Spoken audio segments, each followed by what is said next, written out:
भारत ने बना लिया है हिंद महासागर में अपना पहला मिलिट्री बेस।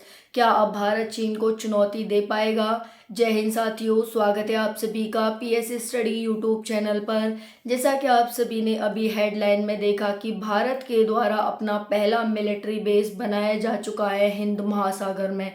चूंकि ये भारत का पहला मिलिट्री बेस है तो इसलिए आप सभी को जानना चाहिए, आप सभी के लिए इम्पोर्टेंट हो जाता है।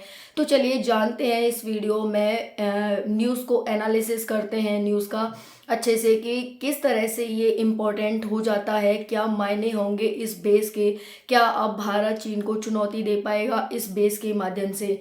वैसे तो ऑलरेडी भारत ने जिस तरह से चीन ने भारत को घेरने के लिए स्ट्रिंग ऑफ पर्ल्स का निर्माण किया है, तो सेम भारत ने भी चीन को घेरने के लिए स्ट्रिंग ऑफ डायमंड का निर्माण ऑलरेडी किया जा चुका है। लेकिन फिर भी चीन की बढ़ती हुई ताकत को कम करने के लिए अब ये बेस किस तरह से भारत के लिए इम्पोर्टेंट साबित हो सकता है, इस वीडियो में हम जानने वाले हैं। तो भारत ने इसे हिंद महासागर में बनाया है, पहला मिलिट्री बेस हिंद महासागर में बनाया है। तो सबसे पहले हम लोकेशन जान लेते हैं कि लोकेशन कहाँ है हिंद महासागर की। ये पूरी पृथ्वी का मैप है, आप देख सकते हैं पृथ्वी गोल है। अब आप जानते हैं कि पृथ्वी को दो भागों में जो हमारी भूमध्य रेखा है वो काटती है। तो ये भूमध्य रेखा जाती है बीचों बीच से, इसके ऊपर और पूर्व में यानी उत्तर पूर्व में भारत स्थित है। आप यहाँ पर देख सकते हैं ये इंडिया है और इंडिया के नीचे ये हिंद महासागर है। यहाँ पर इंडियन ओशन लिखा हुआ है और ये पहला ओशन है जिसका नाम किसी देश के नाम पर पड़ा है, वो है हिंदुस्तान यानी इंडिया। इंडिया के नाम पर इंडियन ओशन और हिंदी में हिंद महासागर कहते हैं, तो हिंदुस्तान के नाम पर मतलब हिंद महासागर। अब देखिए कहाँ पर बनाया है ये मिलिट्री बेस। तो यहाँ पर इंडियन ओशन यानी हिंद महासागर में एक देश है जिसे मॉरिशस कहते हैं। इसकी राजधानी पोर्ट लुई है। यहीं पर एगालागा एक बेस है जिसे बनाया गया है। तो मॉरिशस में बनाया गया है। कौन सा बेस है? एगालागा। तो चलिए पहले मॉरिशस के बारे में कुछ जानकारी इकट्ठा कर लेते हैं जिससे कि आप न्यूज़ को अच्छे से जान सकें। देखिए मॉरिशस कहाँ पर स्थित है? इंडियन ओशन में स्थित है। ये एक आइलैंड कंट्री है। ये जो एगालागा द्वीप है यहाँ पर ये 70 स्क्वायर किलोमीटर का है, ज़्यादा बड़ा नहीं है क्योंकि मॉरिशस खुद छोटा सा है। अब हम बात कर लेते हैं कि मॉरिशस की जनसंख्या कितनी है। तो मॉरिशस की जनसंख्या सिर्फ 13 लाख है, जिसमें से 70% जो जनसंख्या है वो इंडियन ओरिजिन की है यानी भारतीय मूल की है। और 70% में से भी 48% जो लोग हैं यहाँ पर वो हिंदू हैं। तो आप समझ सकते हैं कि लगभग यहाँ पर अधिकतर जो जनसंख्या है वो हिंदुस्तान की है और वो क्या है? इंडियन ओरिजिन की है। अब आप कहेंगे कि देश दूसरा है लेकिन भारत की जनसंख्या इतनी ज़्यादा यहाँ पर कैसे? तो आप सभी जानते हैं कि अंग्रेजों ने भारत पर लगभग 200 वर्ष तक राज किया था। तो उसी टाइम पर इन्होंने व्यापार के माध्यम से जो व्यापार करते थे ये, तो भारतीयों को इधर उधर ले जाना इनका चलता ही रहता था। जैसे आज आप सुनते हैं श्रीलंका में सिंहले जो लोग हैं वो तमिल हैं, तमिलनाडु के हैं। तो उन्हें क्यों ले जाया गया था? चाय की खेती के लिए ले जाया गया था तमिलनाडु। तो सेम वैसे ही ये जो आइलैंड कंट्री है मॉरिशस और यहाँ पर गन्ने की खेती ज़्यादा होती है। तो गन्ने की खेती के लिए अंग्रेजों के द्वारा इन भारतीय मूल के लोगों को यहाँ पर लाया गया था। अभी हाल ही में 189वीं एनिवर्सरी इन लोगों की मनाई गई है कि इन्हें यहाँ रहते रहते इतने साल हो गए हैं। तो इसी आधार पर यहाँ पर अभी हाल ही में हमारे राजनाथ सिंह जो रक्षा मंत्री हैं वो यहाँ पर गए हुए हैं और तभी उन्होंने इस बेस की घोषणा की, जो हमारा ये मिलिट्री बेस है इसका उद्घाटन किया वहाँ पर। अब एक और टर्म जान लीजिए यहाँ पर, गिरमिटिया क्या होता है? तो गिरमिटिया ऐसे मजदूरों को कहा जाता है जो एग्रीमेंट के माध्यम से जिन्हें एक स्थान से दूसरे स्थान पर ले जाया जाता था। तो आज जो आप मॉरिशस की इतनी जनसंख्या देख रहे हैं जो भारतीय मूल की है, तो वो भारतीय मूल की जनसंख्या को एग्रीमेंट के आधार पर ब्रिटिशर्स के द्वारा मॉरिशस ले जाया गया था।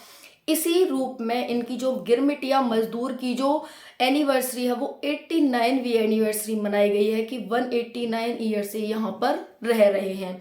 तो एक तरह से जैसे नेपाल भारत से कनेक्टेड है, क्योंकि वहाँ पर जो जनसंख्या है, आना जाना रहता है, बॉर्डर टच है, तो बिल्कुल रोटी बेटी का नाता हम समझते हैं ना नेपाल से, तो सेम यहाँ पर हम मॉरिशस है उससे भी कुछ ऐसा ही हमारा रिश्ता है, आना जाना लगा ही रहता है। भारत ने 2020 में यहाँ पर सुप्रीम कोर्ट का निर्माण भी कराया था, आप सभी जानते हैं, ठीक है। और अभी हाल ही में 2015 में भारत ने 500 मिलियन डॉलर का मिलेनियर यानी एक क्रेडिट लाइन दी थी कि भाई आप मॉरिशस वाले जो हैं, वो मॉरिशस की जो राष्ट्रपति हैं, वो हम आपको इतने का चेक दे रहे हैं, आप इसे यूज़ कर सकते हैं, या तो यूज़ कर लें या फिर अपना पड़े रहने दें। तो तभी भारत के द्वारा इस मिलिट्री बेस की आधारशिला रखी गई थी और अब वो बेस बन करके तैयार हो गया है। तो 189वीं एनिवर्सरी पर वहाँ पर राजनाथ सिंह जी गए और उन्होंने इस बेस का अच्छे से उद्घाटन किया, ठीक है। अब भारत क्या इससे चुनौती दे पाएगा? भारत चीन को बिल्कुल दे पाएगा साथियों। जिस तरह से चीन के द्वारा बांग्लादेश, म्यांमार, ठीक है, और ये हो गया, श्रीलंका हो गया, ओमान हो गया, ठीक है, इस तरह से पूरे भारत को घेर लिया है चारों साइड से। तो वैसे ही भारत ने ऑलरेडी स्ट्रिंग ऑफ डायमंड का निर्माण कर लिया है, लेकिन ये बेस है वो भी बहुत बड़ी भूमिका निभा सकता है चीन को काउंटर करने के लिए, ठीक है। तो ये इस बेस का नाम क्या है? एगालागा है, एगालागा, ओके। और अगर मैं बता दूं कि भारत के द्वारा और भी बेस हैं जो बनाए गए हैं अन्य देशों में चीन को घेरने के लिए, चलिए एक नज़र डाल लेते हैं। तो यहाँ पर आप देख सकते हैं कि ताजिकिस्तान में भारत के द्वारा फरखोर बेस बनाया जा चुका है, फरखोर बेस। वहीं पर बात कर लेते हैं भूटान में IMTRAT बेस बनाया जा चुका है। वहीं पर हम बात कर लें मेडागास्कर की, तो यहाँ पर लिसनिंग का एक बेस बनाया जा चुका है, जैसे कि कोई भी गतिविधि अगर होती है पानी में तो उसे सुन करके हम पता लगा सके कि चल क्या रहा है। वहीं पर हम ओमान की बात करें तो मस्कट में एक बेस बनाया गया है भारत के द्वारा, सेशल्स में अजप्शन बेस बनाया गया है, मॉरिशस में आपने देखा ही एगालागा बेस बनाया गया है। वहीं पर मालदीव में मिलिट्री पर्सन नियुक्त किए गए हैं वहाँ पर। वहीं पर श्रीलंका में हम्बनटोटा बंदरगाह हो गया, नेपाल में सुरखेत बंदरगाह हो गया, सुरखेत करके एक जगह है जहाँ पर बेस बनाया हुआ है। सिंगापुर में चांगी बेस बनाया है। तो अभी हाल ही में यहाँ पर जब 189वीं एनिवर्सरी मनाई जा रही थी तो भारतीय नौसेना का एक जहाज है INS शारदा, वो यहाँ पर गया है पोर्ट लुइस, और क्या है, इसका उद्घाटन किया गया है।